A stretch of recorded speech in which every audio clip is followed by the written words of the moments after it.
Bienvenue dans cette analyse de l'épisode 1 de la saison 2 de Hell's Paradise. Je précise que je suis Annie Only et que cette analyse se base uniquement sur mon ressenti et ma lecture de l'œuvre à ce moment précis de la saison 2.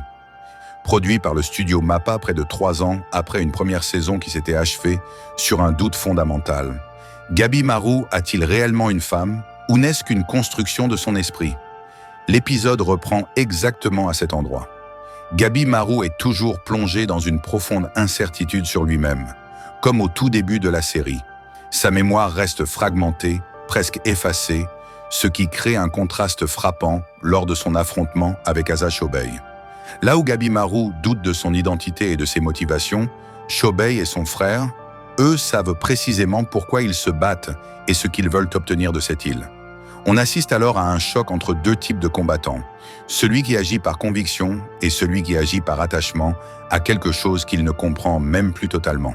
Ce doute est d'ailleurs renforcé par Yuzuriha, dont Sagiri remarque très vite les capacités de manipulation. Ce détail est important car il donne un poids particulier à ses paroles et à la manière dont elles influencent la façon dont Gabi Maru remet sa propre réalité en question. D'ailleurs, de son côté, Yamada Asaemon Sagiri ne semble pas avoir réellement avancé dans sa quête autour de Gabi Maru. Elle reste toujours profondément attachée à lui, malgré le fait qu'il se soit affronté à mort au début de la saison 1.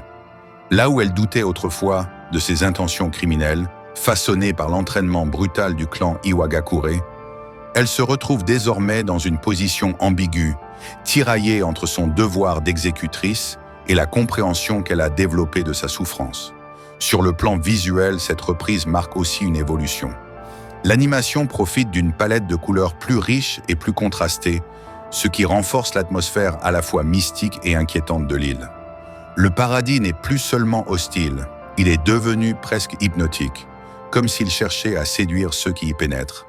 L'intrigue avance également de manière discrète avec l'introduction de nouveaux ninjas à venir du clan Iwagakure, qui semblent destinés à rejoindre l'île. Cette arrivée suggère un élargissement du conflit. L'enjeu ne se limite plus à quelques survivants, mais commence à concerner des forces organisées avec leurs propres intérêts et leurs propres secrets.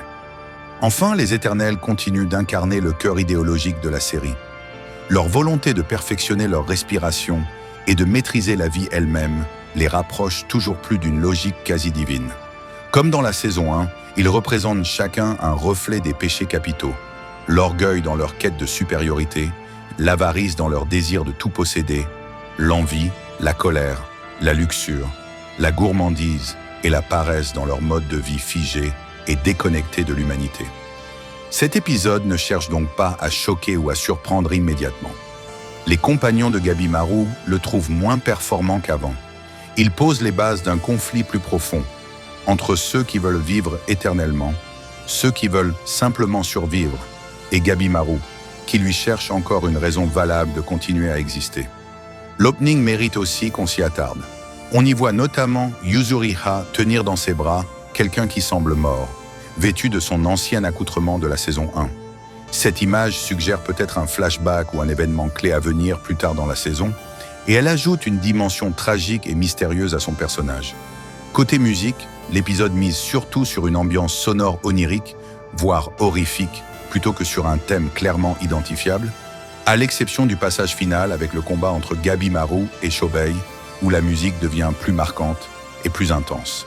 N'hésitez pas à me donner vos impressions en commentaire, sans spoiler, et à préciser si vous avez remarqué des différences ou des ajustements par rapport au manga.